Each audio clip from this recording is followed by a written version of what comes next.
Ya, pemirsa Female Zone, kita masih bersama Farwiza Farhan, pegiat lingkungan, dan tadi saya berjanji kita akan menunjukkan foto-foto Wiza bekerja di hutan. Ini sebagian di antaranya. Ini saat Wiza bersama gajah. Ini indah sekali fotonya. Saya suka sekali lihat foto ini, Wiza. Karena kan ada rasa cinta ya antara saya dan gajah itu. Iya, kelihatan sekali gitu. Dan gajahnya pun seolah mengerti ya bahwa dia sedang berada di dekat orang yang mencintainya ya.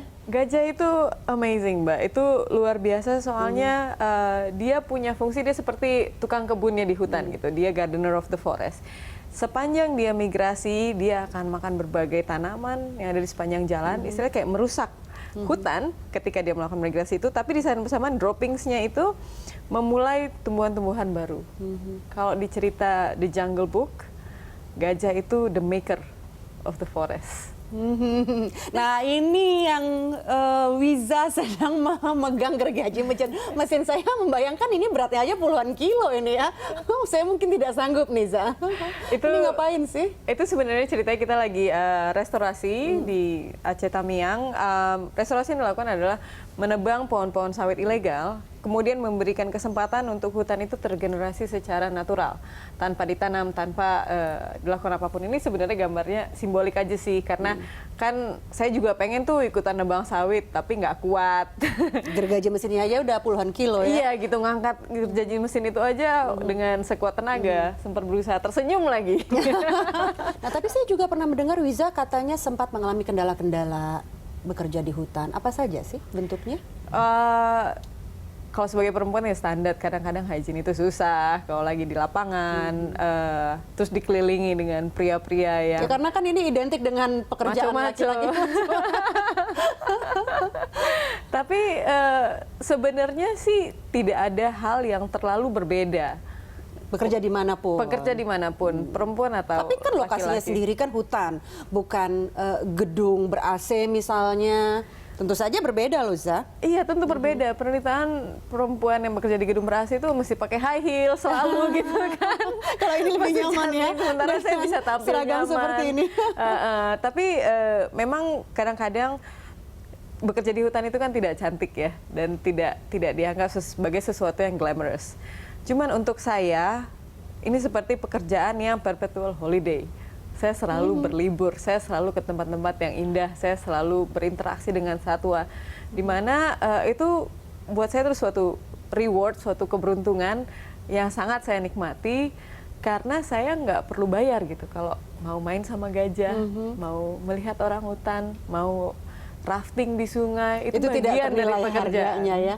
Nah, tapi Wiza dengan pekerjaan ini apakah sempat misalnya mendapat tentangan dari keluarga? Dari keluarga sih enggak, cuman beberapa kali dulu ketika saya mesti bersaksi terhadap perkebunan sawit yang membakar di Aceh, itu sempat ada beberapa intimidasi. Ada yang datang ke rumah, ada yang mencoba menyuap, ada yang mencoba mengatakan ke ibu saya supaya saya berhenti melakukan apa yang saya lakukan. Oh, jadi sempat diteror juga? Sedikit. Ini pemirsa sudah didatangi ke rumah masih dikatakan sedikit. Ini memang perempuan berani berarti. Sedikit, tapi kemudian ibu saya juga bilang ya kalau anak saya dia melakukan apa yang dia anggap benar kan. Jadi waktu ketemu di pengadilan sama orang ini, dia bilang, loh Dek, kita itu keluarga loh, kamu kenapa bersaksinya seperti itu di pengadilan? Jadi terpaksa saya katakan, ya kalau keluarga pun, kalau memang yang Bapak lakukan salah dan saya tahu, ya saya harus tetap laporkan kan, harus tetap saya sebutkan seperti apa adanya. Wiza juga sekarang sedang mengambil PhD ya? Iya. Antropologi ya? Iya. Nah, ini tentu berkaitan sekali ya dengan pekerjaan Wiza yang sekarang? Iya, berkaitan karena yang dipelajari itu adalah antropologi dan studi pembangunan. Seringkali orang berkata, orang-orang yang bergerak di bidang konservasi itu anti pembangunan. Sebenarnya enggak. Kita orang yang pengen pembangunan yang baik, jangka panjang, dan lestari. Kita adalah orang-orang yang melihat masa depan ada alternatif-alternatif tergantung dengan apa yang kita lakukan hari ini. Studi saya itu terkait dengan pengelolaan tata kelola hutan di Loiser. Jadi memang melihat bagaimana suatu kebijakan itu dibuat, apa dampaknya, dan apa background ekonomi politik di balik kebijakan-kebijakan itu. Apa sebetulnya sih hal-hal kecil apa yang bisa kita lakukan untuk berkontribusi terhadap penyelamatan lingkungan?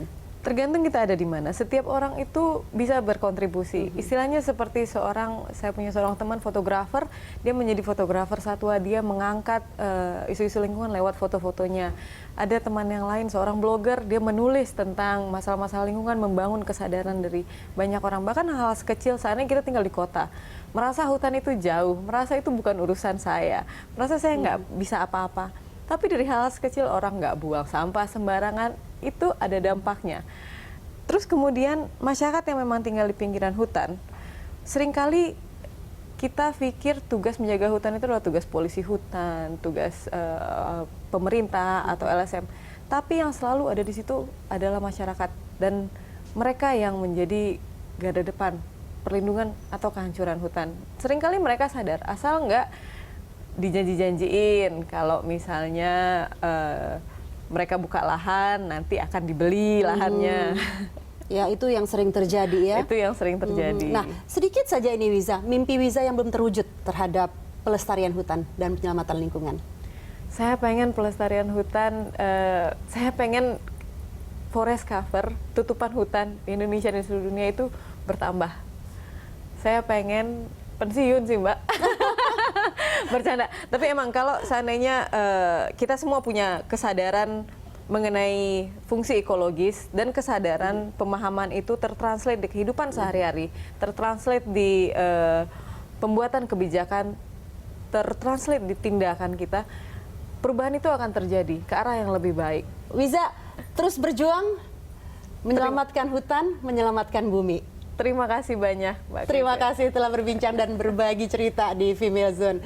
Ya pemirsa, sebetulnya alam tidak memerlukan kita, tapi kitalah yang memerlukan alam. Karenanya menjaga lingkungan, melestarikan hutan, sejatinya adalah menyelamatkan diri kita sendiri, umat manusia. Sampai di sini Female Zone kali ini. Female Zone, inspirasi perempuan Indonesia. Terima kasih.